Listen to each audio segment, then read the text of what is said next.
Now, earlier today, the director of a leading think tank, Paul Johnson of the Institute of Fiscal Studies, had this to say of the party's manifestos. He called this a conspiracy of silence, and that has been essentially maintained.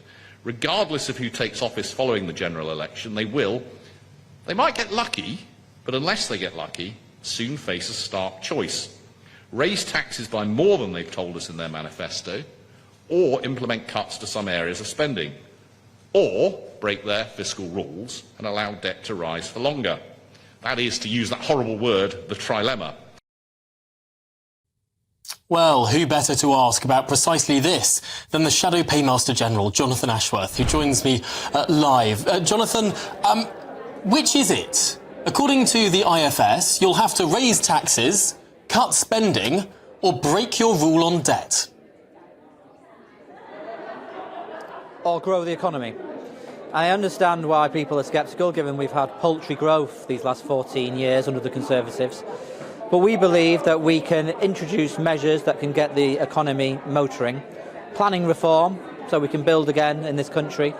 An industrial strategy with our energy policy by investing in renewable energy sources, which will create good, well-paid jobs and, of course, cut energy bills for good as well.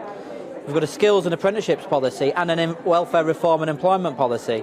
Whereas if we aim for 80% employment, that would support 2 million more people moving into the labour market, and we want to give those people the skills and opportunities to take up good jobs.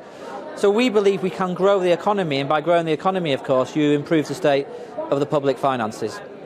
Goodness me, you're sounding like Liz Truss, Jonathan Ashworth, suggesting that everything can be paid for through immediate and fast economic growth.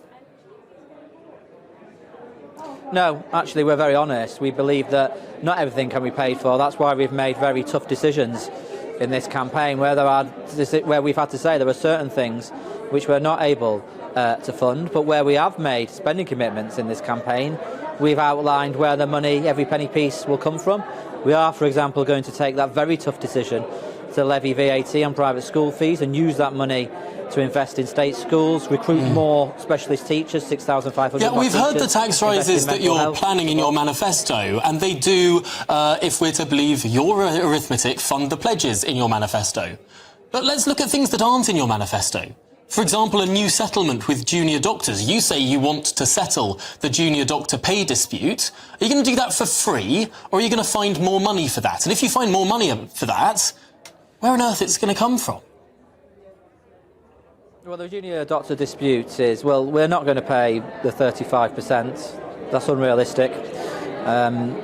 We've got to negotiate and discuss these matters on the basis of a sense of reality about the state of the public finances. But it will mean more money. But the dispute's not just about pay. The dispute isn't just about pay, of course. It's also about working conditions. And you've got to look at working conditions, the way rotations work in our hospitals, the way in which people are added, the shifts that they do, the way in which these are scheduled. There's a whole range of things that can be looked at. But Jonathan, you're not seriously trying to suggest you're going to settle the junior doctor dispute with a 0% pay rise. This is fantasy politics. No, but I tell you what is fantasy politics. It's pretending that these issues cannot be fixed without engaging in serious dialogue. And that's what the Labour government will always do, engage in serious dialogue. We didn't have national industrial action in the NHS under the last Labour government. We didn't have these national strikes in the NHS under the last Labour government. The last Labour government increased NHS spending by over a third. And the last Labour government grew the economy.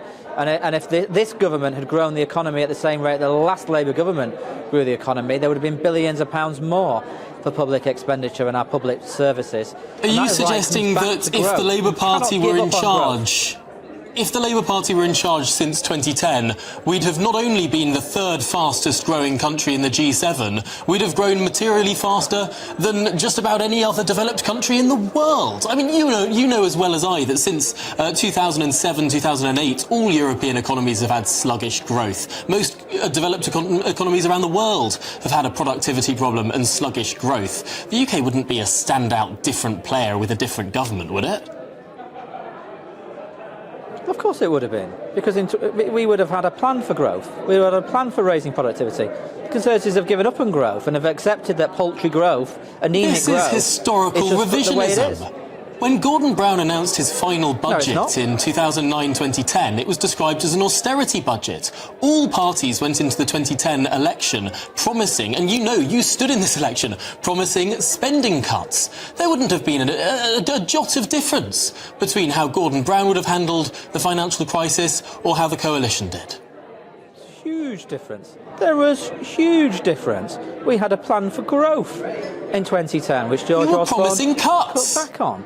Huge difference. We had a plan to reduce the deficits because we're always prudent with the public finances. You had a plan for billions in cuts. You can't suddenly pretend that if you'd have got in it would have looked magically different with loads more spending. Of course it would have been. We grew the economy when we were in power. The Tories have failed on growth. That's what happens when you get the Tories in power. They fail on growth. That's why employment at the end of this Parliament is lower than the start of the Parliament. Last time that happened was the 1979 Parliament. Employment is millions higher than it was in 2010. There has been a pandemic in this Parliament, but over the course of the last 14 years, there have been hundreds of jobs each day created. Unemployment's up by nearly 200,000 since Rishi Sunak became Prime Minister. And employment is lower at the end of this Parliament than the start. That's not happened since the 1979 Parliament. How high is employment compared to 2010, Jonathan Ashworth? Well, there's a larger population, but employment is lower the at the employment end of this rate. Parliament than the start. The employment rate. That is not an economic record to be proud of. Sorry? You can't pick and choose. Jonathan Ashworth, we hear this so often from the Labour Party. You either try and pick your time to compare an economic statistic from 2010 when the country was recovering from an economic crash presided over by the last Labour Prime Minister, or you choose the period where there was a global pandemic and billions were spent and taxes rose because of that. You can't pick and choose your dates just to make your data fit your particular argument at any particular time. I'm not picking and choosing, I'm just reporting the facts of what's happening in the labour market. Employment at the end of the Parliament is lower than the start. Last time that happened was 1979. That's the Tory record. Goodness me, it does seem that we have forgotten the 2 years that this economy was shut down for that pandemic. But Jonathan Ashworth, really appreciate you coming on and talking through your plans. We'll see if we can analyse precisely how that will go. Jonathan Ashworth, thank you very much. I'm delighted to be joined now by the Professor of Economics and Public Policy at King's College London, Jonathan Porters. And Jonathan, what did you make of what the other Jonathan had to say just a moment ago? That all of these extra, the Labour Party can avoid these cuts simply through generating more growth, almost immediately.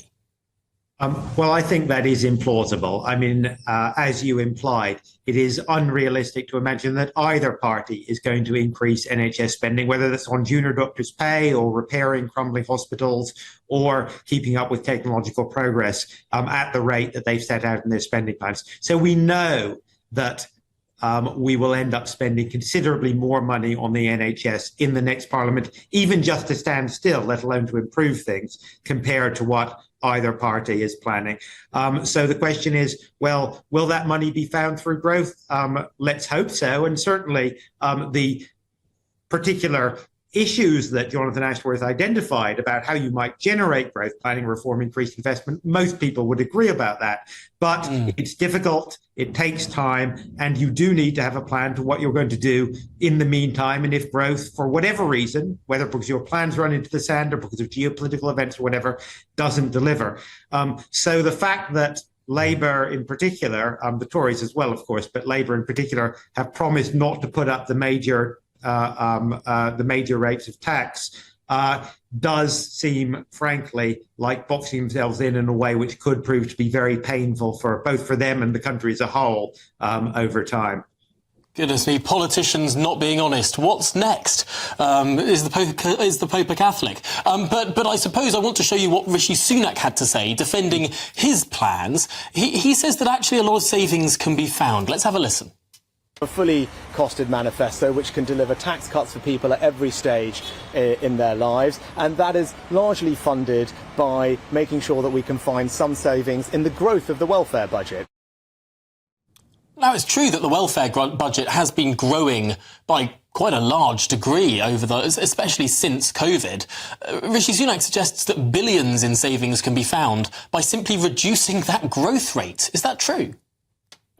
Well, remember that, funnily enough, the figure of £12 billion that the government, that Rishi Sunak claims is fully costed, which frankly is simply a lie. There are no such plans, was precisely the same number that actually David Cameron promised us back 7 or 8 years ago. And it simply wasn't delivered because of a combination of bad policy and poor implementation of that policy. In fact, the result of the Conservatives' attempts to cut the disability benefits budget, and of course there have been a number of attempts by the Conservatives to cut have been actually to increase that budget.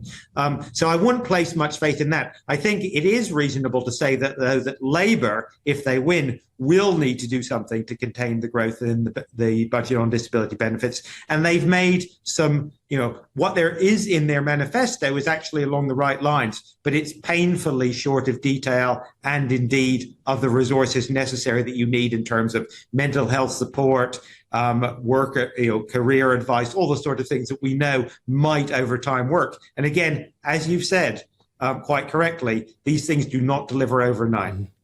So in a word, if the Labour Party or indeed the Conservative Party are going to win, more taxes? I think so, yes. Well, Jonathan Portas, thank you for that sunny and optimistic assessment of where we are as a nation. Really appreciate it.